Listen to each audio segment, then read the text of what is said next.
Assalamualaikum warahmatullahi wabarakatuh. Selamat malam semuanya. Yang saya hormati, Bapak Ahmad Riyad Firdaus selaku dosen pengampu mata kuliah RE 302. Introduction to Robotics. Di video kali ini saya akan menjelaskan diagram blok saya. Tapi sebelum itu, saya ingin memperkenalkan diri. Perkenalkan, nama saya Dimas Rizaldi Juniansyah dengan NIM 4222301020 dari kelas Teknik Robotika 3A Pagi 2023. Di sini saya akan menjelaskan tentang blok diagram saya yang berhubungan dengan topik PBL.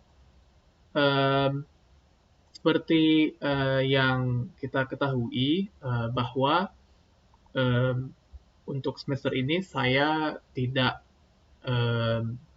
ikut ke melaksanakan PBL karena saya mengikuti program bersama rekan-rekan saya, yaitu program Ormawa Membangun Negeri, yaitu salah satu program dari kementerian, dan program ini termasuk program MBKM atau Merdeka Belajar Kampus Merdeka.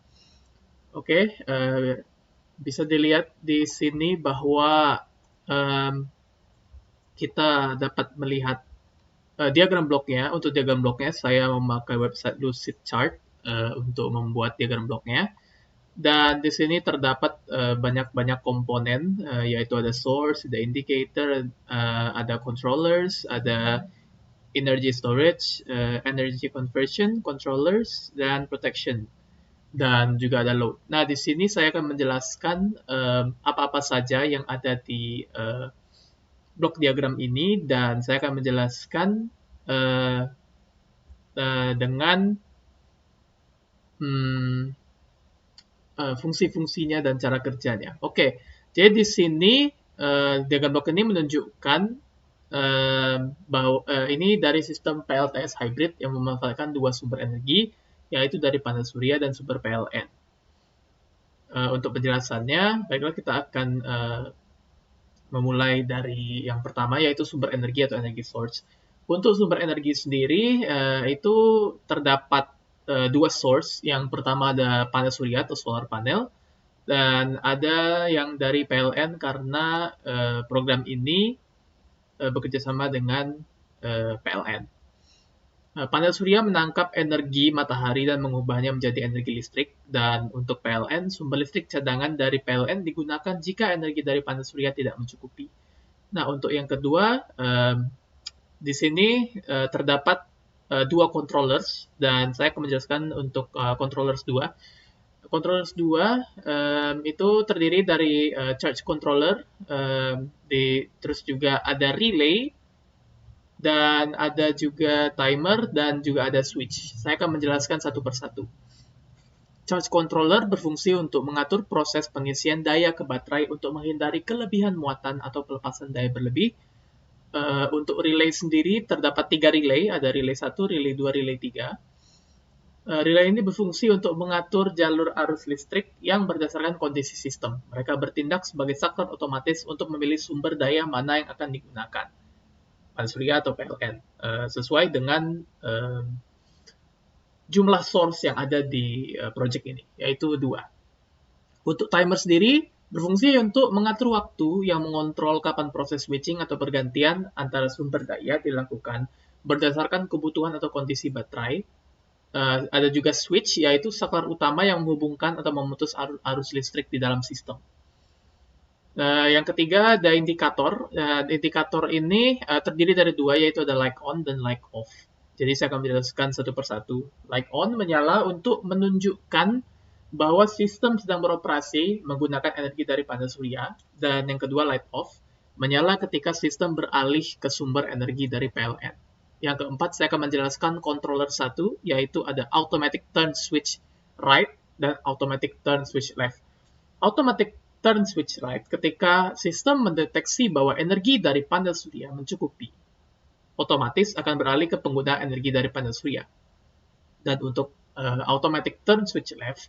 Jika energi dari panel surya kurang atau habis, misalnya pada malam hari, sistem akan otomatis beralih menggunakan sumber listrik dari PLN. Dan yang untuk kelima ada energy storage. Energy storage terdiri dari baterai. Baterai ini berfungsi sebagai energi listrik dari panel surya yang dihasilkan pada siang hari, disimpan di dalam baterai untuk digunakan pada malam hari atau ketika kondisi matahari tidak optimal. Dan yang keenam ada energy conversion atau inverter. Energy conversion terdiri dari satu komponen yaitu inverter. Dan inverter ini berfungsi untuk mengubah arus listrik DC yang dihasilkan oleh panel surya menjadi arus AC yang dapat digunakan oleh peralatan listrik rumah tangga dan industri. Dan yang ketiga ada yang namanya protection. Protection itu terdiri dari beberapa circuit breaker, yaitu ada circuit breaker 21, circuit breaker 2, dan circuit breaker 3. Nah, fungsinya ini adalah untuk memutus arus otomatis yang melindungi sistem dari kelebihan beban, korsleting, atau gangguan lainnya. Fungsi mereka adalah untuk memutus arus listrik ketika ada masalah yang dapat membahayakan peralatan atau instalasi. Dan yang terakhir ada load atau beban. Ini masih termasuk dalam kategori protection, yaitu load itu adalah beban, dan definisi beban di sini adalah peralatan listrik yang menggunakan daya dari sistem ini setelah arus melewati inverter dan proteksi. Listrik dialirkan ke berbagai perangkat atau beban yang terhubung dalam sistem. Demikianlah penjelasan saya terkait blok diagram proyek saya, yaitu program Ormawa Bank Negeri yang ditujukan untuk membantu dan membangun wilayah tertentu, dan pada konteks ini membangun gardu pembangkit listrik tenaga surya atau PLTS di kampung-kampung. Demikian. Apabila ada salah kata, mohon dimaafkan. Wabillahi taufiq wal hidayah. Assalamualaikum warahmatullahi wabarakatuh. Selamat malam.